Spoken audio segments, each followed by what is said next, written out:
Kelompok tempur pertahanan udara Rubicon dilaporkan berhasil menggagalkan serangan udara Ukraina dengan menabrak langsung sejumlah drone di medan tempur. Rekamannya diunggah di Telegram Minggu 10 Agustus 2025.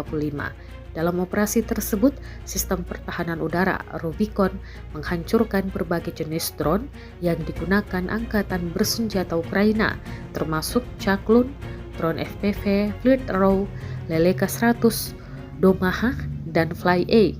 Aksi ini diklaim sebagai bagian dari upaya Rusia untuk menjaga kendali wilayah udara dan mencegah serangan pengintaian maupun serangan presisi dari pihak Ukraina.